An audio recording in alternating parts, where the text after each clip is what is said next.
Hello and welcome back, guys. So today we are going to discuss about our mains enrichment program for 14 JPSC.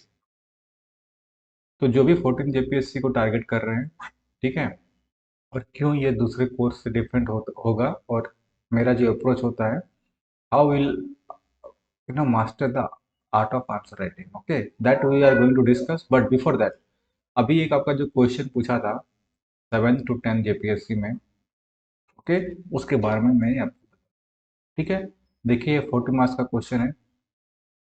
मैं हमेशा कहता हूँ one thing कि JPSC का जो question होता है, ओके, जेपीएससी का जो क्वेश्चन होता है वो स्पेसिफिक टू मेंस में आपको देखने में काफ़ी इजी लगेगा और इनफैक्ट इजी होता भी है ना.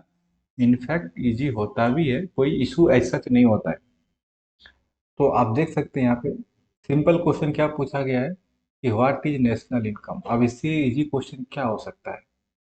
राष्ट्रीय आय क्या है और उसका जो methods of measuring national income. आप बताइए, कोई भी अगर इकोनॉमी पढ़ेगा वो भी civil service point of view से, अब इससे इजी क्वेश्चन तो कुछ हो नहीं सकता, राइट.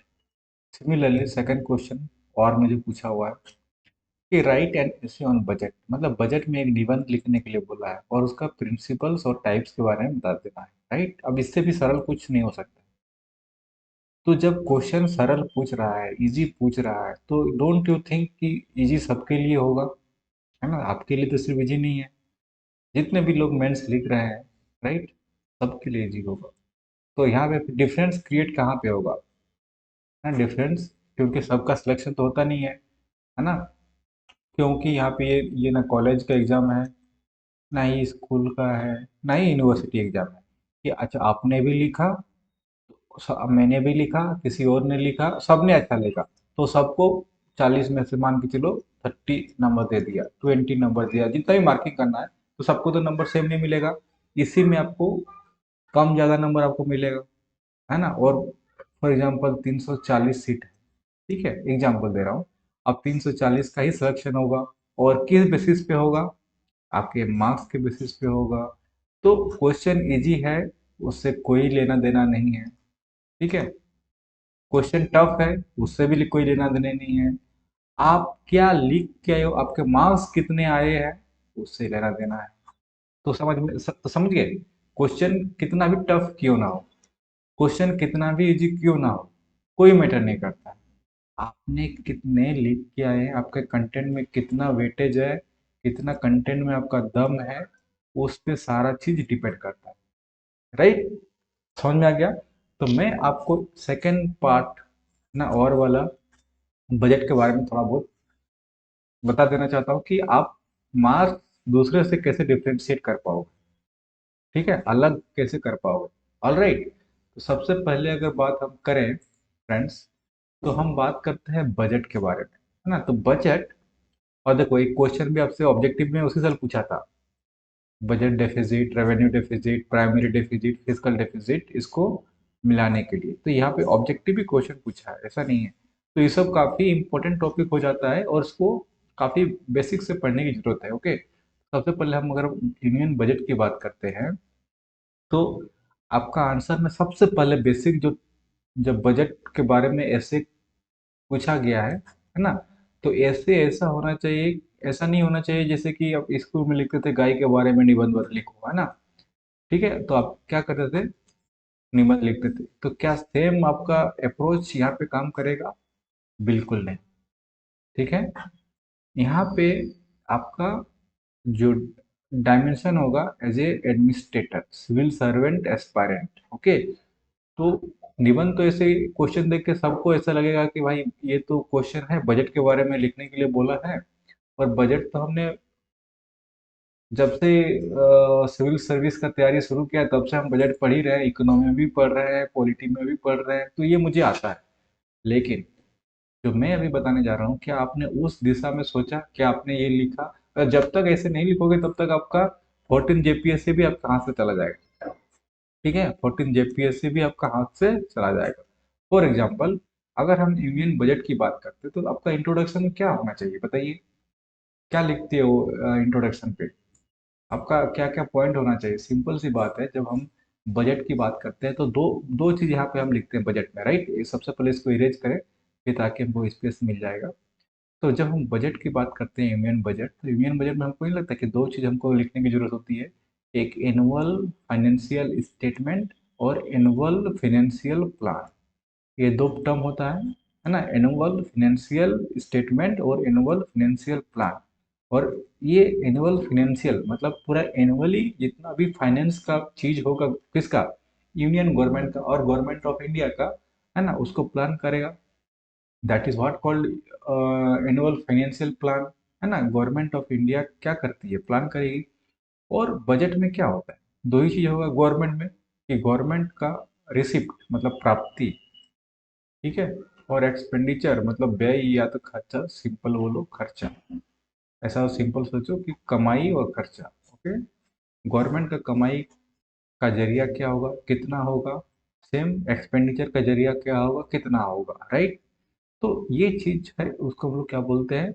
और हर साल इसी कैसे होता है, हर साल होता है ना, for every financial year. That's why called annual financial plan. यही हम प्लान करते हैं गवर्नमेंट ऑफ इंडिया की कि कितना हमारा खर्चा होगा, and that is maintain by annual financial statement. और यही आर्टिकल नंबर 112 कहता है, राइट। बजट नाम का कोई टर्म नहीं है हमारा कॉन्स्टिट्यूशन में, यही हम लोग करते हैं। उसके बाद इतना करने के बाद बजट का जो थोड़ा सा प्रक्रिया है, मैं यहाँ पे थोड़ा बता देना चाहता हूँ कि बजट जब हम स्टार्टिंग में हमारा हो गया डेफिनेशन, राइट। स्टार्टिंग में हमने बजट में तो बता दिया कि हमारा ये क्या है, एनुअल फाइनेंशियल प्लान है ना, जो कि एक तरह से एनुअल फाइनेंशियल स्टेटमेंट होता है, जो कि हमारे 100 आर्टिकल 12 में मेंशन किया हुआ है। और गवर्नमेंट का जो भी फिजिकल प्लान है, कौन सा physical plan, okay, physical plan उसके बारे में होता है। और बजट हमको तीन चीज प्रोवाइड करता है ना, बजट हमको क्या प्रोवाइड करता है, तीन चीज, राइट। पहला, दूसरा, तीसरा। बजट में हम क्या करते हैं इन जनरल, है, चलो मैं यहाँ पे थोड़ा सा देख लो, तीन टर्म में यूज किया हूँ। ये हम बजट में करते हैं एस्टिमेट, रिवाइज्ड एस्टिमेट और एक्चुअल, यही करते हैं। अब इसको हम फर्दर एक्सपेंड करते हैं, क्या होता है ये चीज, सिंपल सी बात है दोस्त। बजट क्या होता है, नथिंग बट फाइनेंशियल प्लान। अब फाइनेंशियल में भी तीन ही फाइनेंशियल प्लान बजट हमको मोटा मोटा करके देता है। पहला हमको जिसको बोलते हैं कि एस्टिमेट, है ना। आप सिंपल ऐसे सोचो, मान के चलिए आपका घर का कुछ काम हो रहा है ना। घर घर में मान के चलिए किसी की शादी या तो कुछ खर्चा हो रहा है, ठीक है, या तो घर का कोई काम हो रहा है ना, घर आपका नया बन रहा है, तो आप लोग एक बजट बनाते हो ना कि घर में कितना खर्चा होगा, बनाते हो। बट जितना खर्चा एक लमसम अमाउंट में करते हो, राइट। फॉर एग्जांपल कि हमारा घर बनाने में 10 लाख खर्चा हो जाएगा, है ना, आपने बनाया कि हमारा 10 लाख में घर बन जाएगा। लेकिन जब बनाते बनाते आपको पता चलता है कि ये हमारा 10 नहीं, ये हमारा 13 लाख चला गया, ठीक है। सेम चीज यहाँ पे भी आप करते हो, जब एस्टिमेट करते हो, मतलब वो काफी इनिशियल प्लान होता है एक तरह से, ठीक है। इनिशियल प्लान होता है कि हमारा बजट का जो एस्टिमेट होगा कुछ एक्स लाख, है ना, एक्स नंबर होगा, एक्स लाख करोड़ समथिंग, है ना, जो भी नंबर होगा इतना होगा। बट वो काफी बेसिक होता है ना। और ये कहाँ पे डिस्ट्रीब्यूट किया जाता है, गवर्नमेंट का प्लानिंग क्या होता है, फॉर एग्जाम्पल कौन सा मिनिस्ट्री को कितना एलोकेट किया जाएगा, राइट, ये सब लिखना होता है ना। मिनिस्ट्री या तो डिपार्टमेंट को कितना फंड एलोकेट होगा, कौन सा गवर्नमेंट का स्कीम्स कितना खर्चा करेगा, है ना, वेलफेयर स्कीम हो कुछ भी हो, है ना, एग्रीकल्चर सेक्टर में, है ना, इस टाइप से जितने भी चीज़ें हैं वो काफ़ी पहला इनिशियल प्लान होता है। सिमिलरली कि हमको रोड का अगर कंस्ट्रक्शन करना है, ठीक है, रोड का कंस्ट्रक्शन करना है, तो हमारा फॉर एग्जांपल, है ना, अगेन वाई करोड़ का खर्चा होगा, ठीक है। मान के चलो कि 500 करोड़ का एग्जाम्पल ले लेते हैं, 500 करोड़ का खर्चा होगा। नाउ ये हमने क्या बताया कि इनिशियल लेवल पे होगा, राइट। और ये आपको पता है ना कि बजट जो होता है एवरी फेब्रुअरी को, है ना, फेब मंथ में आपको बजट को इंट्रोड्यूस किया जाता है ना, अनाउंस किया जाता है। नाउ तो क्या ये हमारा एक्चुअल है, एस्टिमेट नहीं। क्यों, क्योंकि मैंने बताया कि रोड का कंस्ट्रक्शन किया प्लान ना, तो पता चला कि हमारे 500 करोड़ में हो जाएगा। बट ओवर द टाइम जब आप एक्चुअल इंप्लीमेंट करने लगते हो, जब रोड खत्म हो जाता है या तो बीच में आपको पैसा का घट जाता है, तब लगता है कि नहीं हमको इसको रिवाइज करने की जरूरत है, इसीलिए हम सेकंड को क्या बोलते हैं, रिवाइज्ड एस्टिमेट, रिवाइज्ड एस्टिमेट, ठीक है। और थर्ड में क्या होता है, थर्ड में जब आपका काम कंप्लीट हो जाता है, once your work is completed, है ना, वर्क इज डन और कंप्लीटेड, ठीक है, तो यहाँ पे आप क्या बोलते हो कि हमारा ये, इसको क्या बोलते हैं, एक्चुअल, है ना। मान के चलिए आपने 500 करोड़ का बजट था, काम खत्म हुआ, रोड को पूरा कंप्लीट कर दिया, तो ये 800 करोड़ चला गया, तो this is nothing but your actual. But revise आपने जो किया, ये इन बिटवीन किया, राइट, इन बिटवीन। लेट से कि आपने ये रोड बनाने में आपका 1 साल लगा, है ना, 1 ईयर, तो विद इन 6 महीना के बाद आपको पता चला कि हमें रिवाइज करने की जरूरत है एस्टिमेट की। This is budget whole together, how it works in real time, okay. तो बजट हम तीन कैटेगरी में, तीन फाइनेंशियल की एस्पेक्ट पे बात करता है, पहला एस्टिमेट, सेकंड रिवाइज एस्टिमेट, और थर्ड इज एक्चुअल, और तीनों का मैंने एग्जांपल के साथ बता दिया, राइट, समझ में आ गया। अब ये कैसे, इसका फर्दर क्या होता है ना। अब बजट का इंपॉर्टेंस देखो, अब यहाँ पे मैंने आपको दो चीज बताया, ये भी आपको पहले बजट बता दिया, इंट्रोडक्शन, फाइनेंशियल डिटेल्स क्या प्रोवाइड करता है, एस्टिमेट कैसे होता है, क्या होता है, ये काफी इनिशियल लेवल पे होता है, इन बिटवीन, है ना, रिवाइज होता है, और कम वर्क कंप्लीट होने के बाद एक्चुअल बजट का पता चलता है कि हमारा कार्य में, फॉर एग्जाम्पल रोड का एग्जाम्पल दिया ना, कि कितना हमारा एक्चुअल खर्चा हो गया, जब फाइनल ऑडिट वगैरह हो जाता है तब, ओके। नाउ थर्ड इज, हम बजट का इम्पोर्टेंस क्या होता है ना, बजट का इम्पोर्टेंस क्या होता है, हम बजट को इतना इम्पोर्टेंस क्यों देते हैं। सिंपल सी बात है, कोई भी गवर्नमेंट है ना, चाहिए तो कोई आपका घर भी है, तो घर चलाने के लिए भी आपको पता होना चाहिए ना, कि मान के चलिए आपका घर का इनकम है 10,000 पर मंथ, ठीक है, 10,000 पर मंथ। आप इसी 10,000 को आप के हिसाब से अपना घर का जितना भी, है ना, ग्रोसरी का आइटम है ना, जिसको बोलते हैं राशन पानी, ओके, राशन पानी का प्लान करोगे, ग्रोसरी आइटम का, घर का बच्चा का स्कूलिंग वगैरह शिक्षा के लिए प्लान करोगे, राइट, फिर आपका बच्चा कोई सेविंग में आप प्लान करोगे, राइट, कोई भी LIC वगैरह, तो इसी से आपको सब कुछ करना है। तो दैट मीन्स आपका 10,000 क्या हो गया, ये आपका रिसिप्ट हो गया, है ना, ये आपका प्राप्ति है।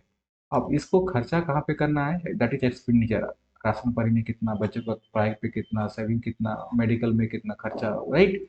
तो ये सब चीज आपको इम्पोर्टेंस बताता है, दैट मीन्स जैसे कि आपका घर का लिए ऐसा बताता है, तो इसीलिए गवर्नमेंट के लिए भी सेम चीज है ना। गवर्नमेंट का, अब हमारे गवर्नमेंट के पास रिसिप्ट, मतलब गवर्नमेंट का खर्चा, आपको पता है कि हमारा 10,000 रुपया पर मंथ कहीं से आ रहा है, आपका मान के चलिए सैलरी है, तो 10,000 आ रहा है। गवर्नमेंट का तो कोई सैलरी नहीं है ना। अब कितने तरीके से गवर्नमेंट के पास आता है ना, वो डिटेल्स में देखेंगे अभी। तो रिसिप्ट मतलब ये चीज हो गया। सिमिलरली कितना खर्चा करना है, कहाँ पे करना है, तो this is nothing but the budget importance, okay.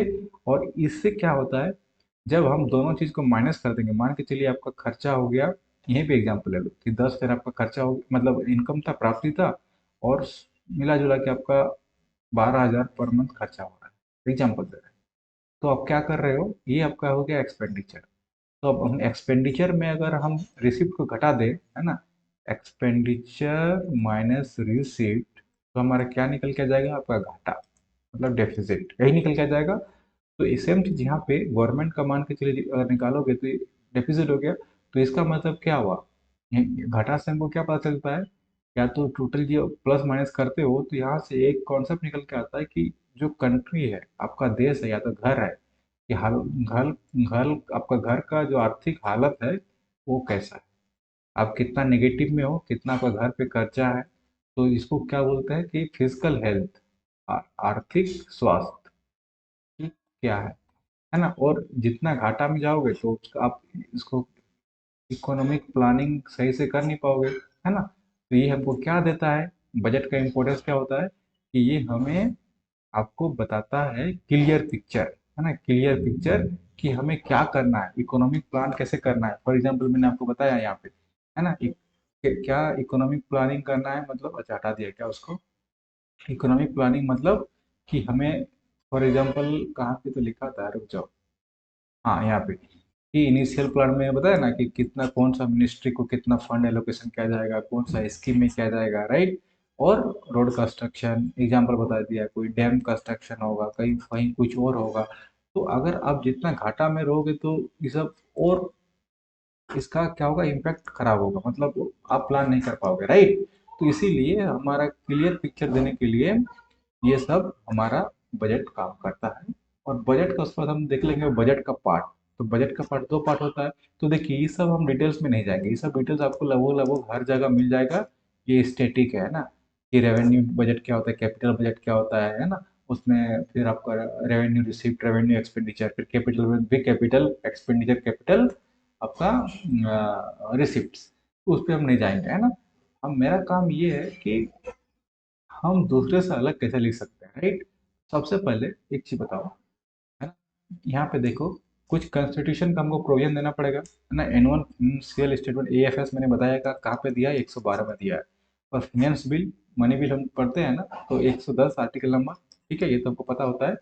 और ये डिमांड हाउस ग्रांट क्या होता है, फॉर एग्जाम्पल इसको ऐसे समझो, ऐसे समझो, कैसे समझो इसको, कि डिमांड फॉर ग्रांट्स होता क्या है। फॉर एग्जांपल आपका कोई मिनिस्ट्री है ना, क्योंकि मैंने आपको बताया था स्टार्टिंग में कि मिनिस्ट्री को कितना फंड एलोकेशन हो गया है ना, या तो किसी डिपार्टमेंट का।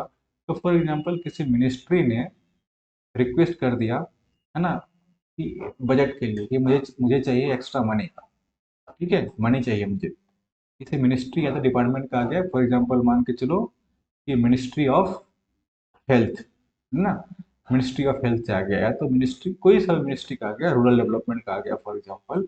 तो अब क्या होगा, अब आर्टिकल एक ये कहता है, ये 113 है ना, 113 है डिमांड फॉर ग्रांट। ये डिमांड फॉर ग्रांट कहता है 130, मतलब 113, कि हमें पार्लियामेंट, पार्लियामेंट में भी जो आपका लोकसभा है, ठीक, हमें उसका अप्रूवल चाहिए।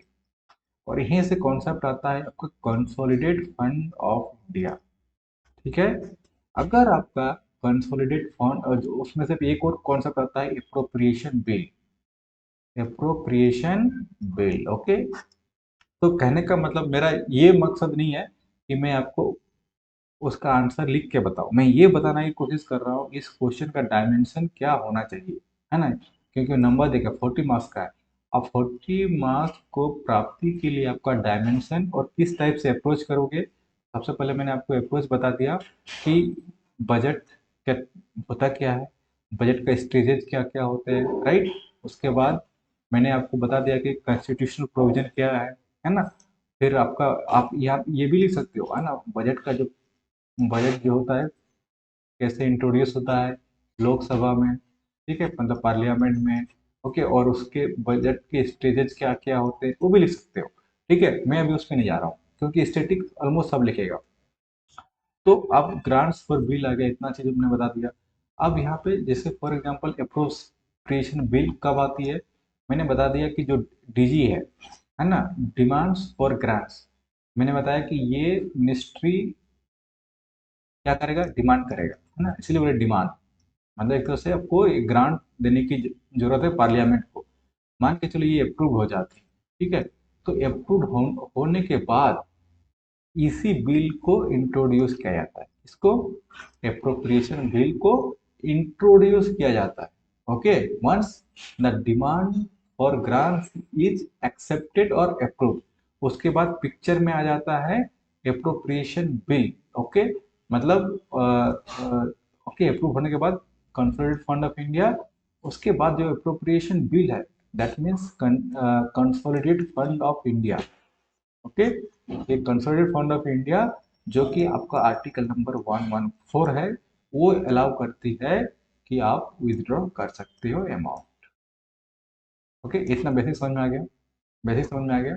उसके बाद, इतना करने के बाद, जो फिनेंस बिल में यहाँ पे लिखा हूँ, व्हाट इज फिनेंस बिल। तो फिनेंस बिल जो है बजट के साथ ही पास किया जाता है, मतलब इंट्रोड्यूस किया जाता है ना, बजट, है ना, presented along with the budget, okay. दोस्तों द फिनेंस बिल क्या रहता है, इसमें फॉर एग्जांपल कोई टैक्स, नहीं मान के चलिए इनकम टैक्स कुछ स्लैब में चेंज हो गया, ओके, ओके, या तो इनकम टैक्स का रेट जो है उसमें कुछ चेंज हो गया, तो दोज आर पार्ट्स अंडर, और या तो part of finance bill, okay. तो सिमिलरली, है ना, और finance bill is part of और is a money bill under 110, मैंने बताया था, है ना, 110 के तहत ही इसको किया जाता है। तो मान के चलिए नया टैक्स रिजिम में आया था अभी, राइट, न्यू टैक्स रिजिम है, वो दो are part of your finance bill. समझ में आ गया? तो हमने अभी मोटा मोटा आपको क्या पढ़ाया, अभी डिटेल्स में जाऊंगा, अभी आपको कुछ नहीं बताया जाता एक्स्ट्रा। तो इतना में अभी क्विकली अगर हम बात करें, सबसे पहले हमने यूनियन बजट पढ़ा, है ना, union budget, that means AFS। यहाँ पे दिया है, बजट का जिक्र नहीं है, AFS का जिक्र है 112 में आर्टिकल नंबर, है ना। फिर हमने रेवेन्यू बजट पढ़ा, है ना। आप डिटेल्स में नहीं पढ़ा क्योंकि स्टैटिक कॉन्सेप्ट है, आपको हर जगह हर टीचर पढ़ा देगा, इसको कोई मतलब इसमें नहीं है। रेवेन्यू बजट पढ़ा, फिर कैपिटल बजट पढ़ा, ठीक है। आप फिजिकल डेफिसिट पढ़ा, है ना। एक कॉन्सेप्ट आता है यहाँ पे FRBM एक्ट, FRBM एक्ट। आप फिजिकल डेफिसिट जब लिख ही रहे हो यहाँ पे, है ना, तो FRBM एक्ट को भी इंट्रोड्यूस करना पड़ेगा, ठीक है। FRBM कब एक्ट आया था, इसका क्या काम है, ये भी आपको ध्यान रखना है कि क्या ये रिकमेंड करता है कि फिजिकल डिफिजिट का दायरा जो है कितना होना चाहिए। ओके, ये बेसिकली मेन काम है इसका, कि किसी भी स्टेट का, किसी भी राज्य का और मतलब देश का कितना एक अप्रोप्रिएट होना चाहिए, ठीक है। उसके बाद हमने क्या पढ़ा, डिमांड और ग्रांट्स कितना में पढ़ा, 113 में पढ़ा। फिर अप्रोप्रिएशन बिल कितना पढ़ा, 114 में पढ़ा, ठीक है। फिर फिनेंस बिल हमने कितना पढ़ा, 110 पढ़ा, ठीक है। FRBM act for your knowledge से 2003 में आया, इतना हमने पढ़ लिया, राइट। अब एक्चुअल में बजट का देखो मेन चीज, कि ये तो सबको ऑलमोस्ट अभी तक हमने क्या क्या डील किया, static concept. Now coming back to the main thing, कि जब हम बात करते हैं करंट अफेयर्स की, हम जब तक करंट अफेयर्स नहीं डालेंगे हमारा आंसर में तब तक नहीं होगा और दूसरे से अलग नहीं हो पाएगा। तो जैसे ही अपने बजट पे आ गया, तब उस ईयर का, करंट ईयर का बजट पे आ जाइए, है ना। फॉर एग्जांपल हमारा करंट ईयर का बजट जो है 25-26, 2025-26। तो 2025-26 में आप देखोगे तो ये जो चार पैरामीटर है ना, चार सेक्टर्स है, इसको कहा गया है, क्या कहा गया है, इसको कहा गया है कि engines, these four sectors are called engines.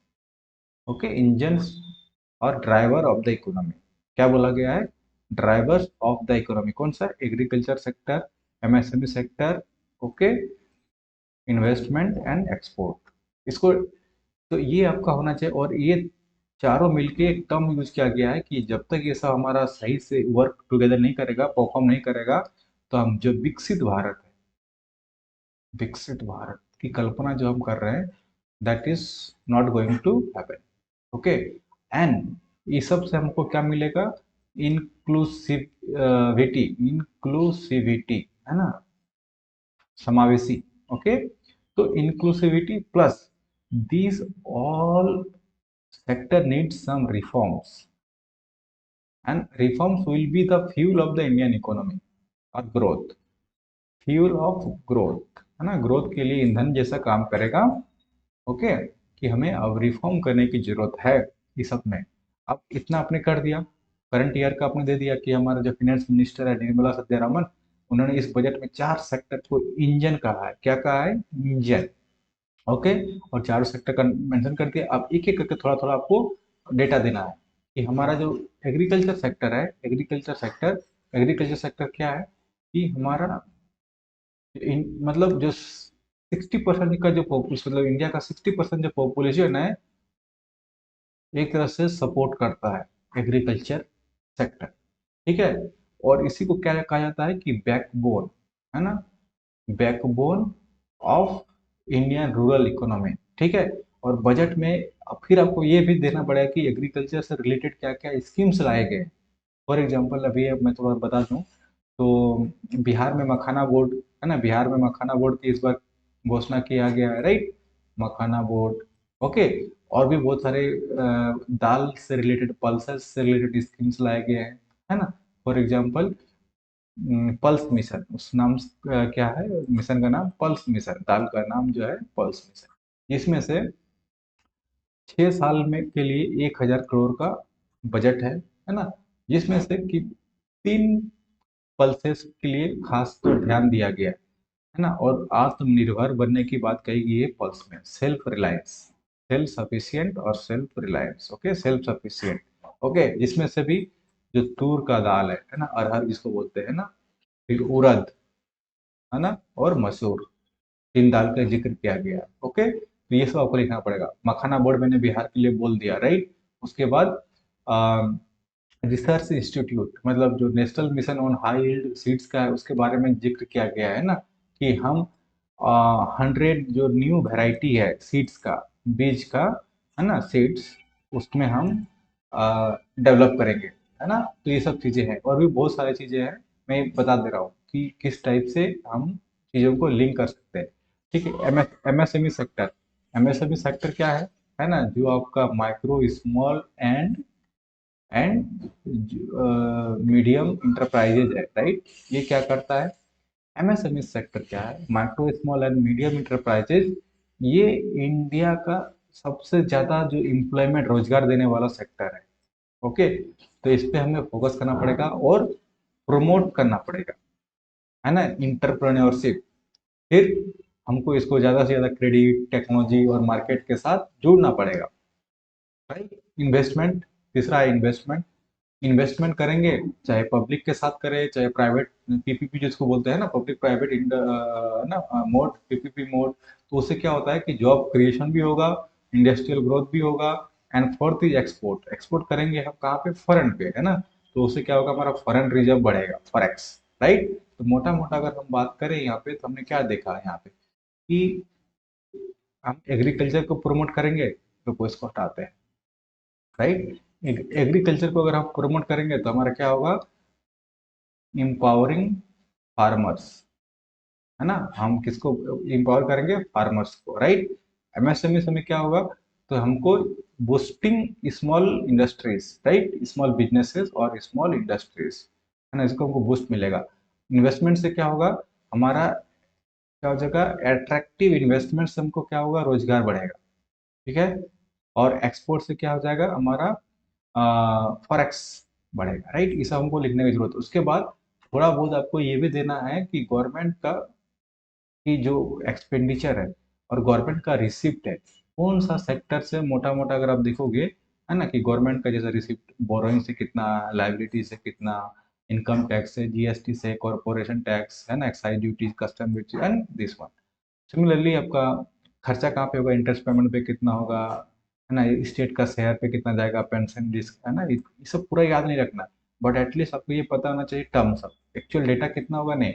मोटा मोटा एक मान के चलो गवर्नमेंट का जो रिसिप्ट है, फॉर एग्जांपल बोरोइंग लाइबिलिटी मान के चलो कितना है, 24%। एकदम मोटा मोटा खाली आपको याद रख लिखना है। जीएसटी अदर टैक्सेस से कितना है, 18%। इनकम टैक्स से कितना है, 22%। इस टाइप से याद रखना है, जो मतलब टॉप का है उस टाइप से। सिमिलरली यहाँ पे कहाँ पे गवर्नमेंट खर्चा करेगी, है ना, तो फॉर एग्जांपल आपका स्टेट का शेयर हो गया आपका 22% के आसपास। इस टाइप से डेटा आपको थोड़ा याद रख लेना है, ओके। तो बजट जब पूछेगा तो आपका आंसर इस फॉर्मेट में होना चाहिए, है ना। बजट को मैं 4 घंटे में ही पढ़ा सकता हूँ, है ना।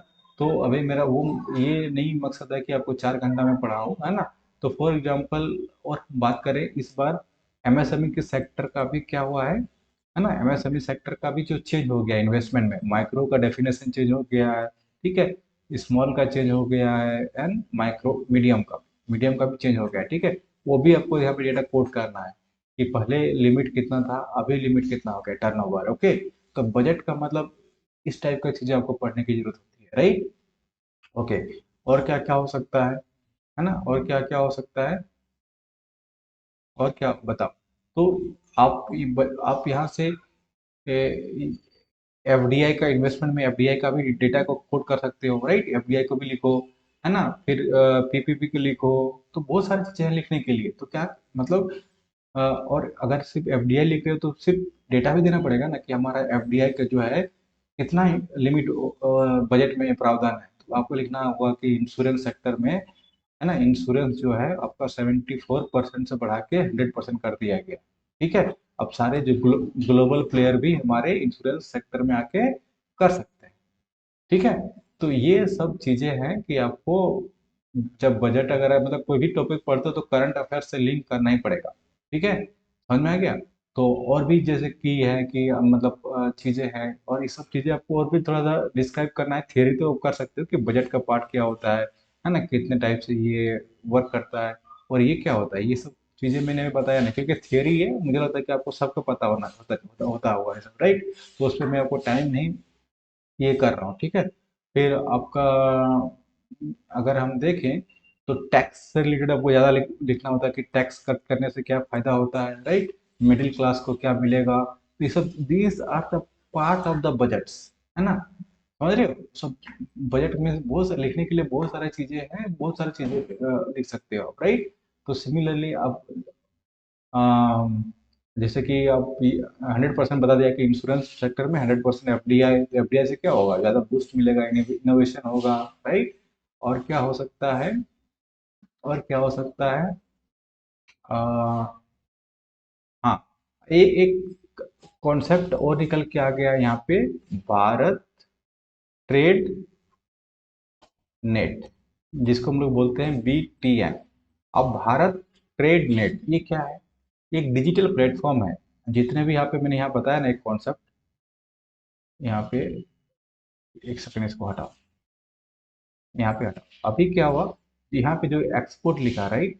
तो एक्सपोर्ट से क्या होगा, जैसे फॉर एग्जांपल आप इंपोर्ट एक्सपोर्ट करोगे यहाँ पे, राइट, इंपोर्ट एक्सपोर्ट। तो इस चीज को डिजिटल प्लेटफॉर्म लाया गया है इसको, है ना। इसके लिए डिजिटल प्लेटफॉर्म लाया गया है। That is nothing nothing called BTN। BTN nothing but Bharat trade net. यहाँ ये सब क्या कर रहे हैं, this is nothing but import export is nothing but trade ना। ट्रेड, और ट्रेड को हम मॉनिटर कैसे करेंगे, एक डिजिटल प्लेटफॉर्म के तहत, जिसको हम लोग बोलते हैं भारत ट्रेड नेट। ठीक है, तो इसका मतलब क्या हुआ, एक हमारा ULIP बन गया, मतलब यूनिफाइड लॉजिस्टिक इंटरफेस प्लेटफॉर्म। तो ये सब टर्म को आपको इस तरह से बॉक्स बना के या तो अंडरलाइन कर देना है कि यूलिप का निर्माण हुआ, मतलब लाया गया, BTN हुआ, है ना। और मैंने बताया मखाना बोर्ड बताया, राइट। और 4 सेक्टर बताया है ना, ये सब चारों सेक्टर का इंजन बताया, ग्रोथ इंजन, ड्राइवर बताया, राइट। ये फ्यूल की तरह काम करेगा, तो ये सब हाईलाइट करो, ये सब टर्म, तभी आपको नंबर मिलेंगे, राइट। और क्या बताया मैं, इंश्योरेंस सेक्टर में FDI को 100% किया, तो फिर अगेन यू अंडरलाइन दैट। तो ये सब जब तक नहीं करोगे, सिर्फ आप थियरी थियरी और स्टैटिक वाला कॉन्सेप्ट लिखोगे, मार्क्स नहीं आएगा, और 14 JPSC भी हाथ से जा सकता है, ओके। तो सिमिलरली आपका जो और चीजें हैं, है ना, कि जो इनकम टैक्स का इस बार का जो मेन चेंज है वो भी लिखना पड़ेगा कि कितना हुआ है। कि अगर आपका इनकम 12 लाख से ज्यादा हो रहा है, ठीक है, if your income exceed 12 lakh, you do not qualify जो जीरो टैक्स, है ना। मतलब कि अगर आपका इनकम 12 लाख से कम है, तो वो आप, बहुत सारे ऐसे प्रोविजन है कि आपका टैक्स जीरो जाएगा, ठीक है, समझ में आ रहा है। 12 लाख, और लेकिन 12 लाख से अगर 1 रुपया भी पैसा ज्यादा हो गया, तो आपको देना पड़ेगा। समझ में आ गया कि टैक्स में भी चेंज है। तो ये सब चीजें आपको कहाँ पे लिखना है, बजट में लिखना है, जब इस टाइप का क्वेश्चन आता है, राइट। तो सिमिलरली आपका और क्या क्या हो सकता है, स्टार्टअप में क्या प्रोविजन है ना, startup, startup India, nuclear mission, बहुत सारी चीजें प्रोविजन है बजट में। तो जब बजट लिखते हो तो सिर्फ ये मत देखो कि हमसे क्या पूछा गया था, थियरी पूछा गया था, फिर आपको इस करंट अफेयर के साथ लिंक करने की जरूरत है। Understood, okay. नाउ थोड़ा बहुत और बता के हम इसको कवर मतलब खत्म कर देते हैं। उसके बाद हमारा MSME सेक्टर का भी जो चेंज हुआ इस बार, है ना, डेफिनेशन, कितना करोड़ का लिमिट को सबको बढ़ा दिया है, वो सब आपको लिखना है, राइट।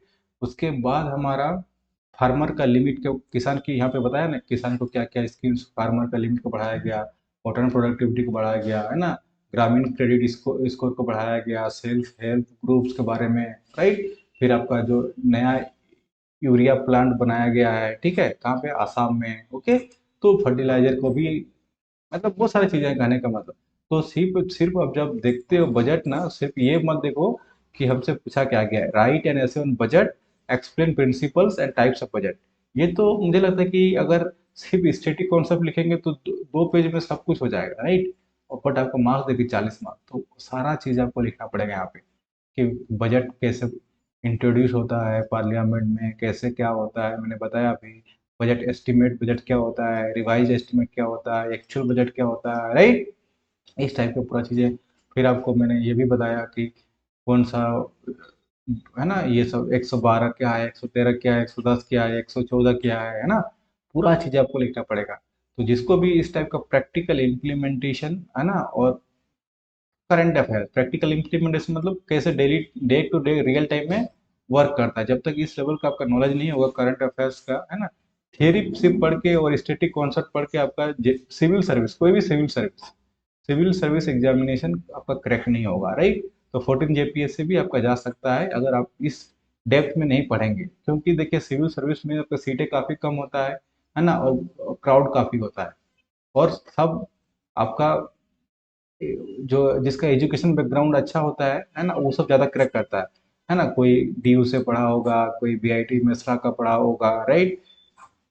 कोई आपका रांची यूनिवर्सिटी में टॉप, ये सब समझ रहा है, मतलब करने मतलब आईआईटी से, एनआईटी से, या तो स्कूलिंग में भी जो आपका देखो सीबीएसई वाले टॉप के स्कूल्स हैं, राइट। जैसे कि कोई जो नवोदय विद्यालय का स्टूडेंट है तो शुरू से ब्राइट है वो, फॉर एग्जांपल कोई प्राइवेट से डीपीएस स्कूल में, डीएवी टाइप से स्कूल पढ़ा हुआ है, तो आप सोचिए कि आपका जो कंपटीशन लेवल है इतना इजी नहीं है ना। क्वेश्चन आपको देखने में इजी इस टाइप का लगेगा, लेकिन जब मैं बात कर रहा हूँ कि जब आप लिखने जाओगे तो ये सब जब तक चीज़ें लिखोगे नहीं ना, जितना चीज़ मैंने आपको एक्सप्लेन किया इस टाइप से, तो तब तक आप कहीं ना कहीं ट्रू फॉल्स मोड पे रहोगे। ओके, तो that's it for the day, है ना। जिसको जिसको भी ज्वाइन करना है ये प्रोग्राम ज्वाइन कर सकते हो, है ना। ये नंबर है, व्हाट्सअप कर सकते हो, और ऐप का भी लिंक मैं आपको डिस्क्रिप्शन में दे दूंगा। Okay, that's it for the day, thank you so much.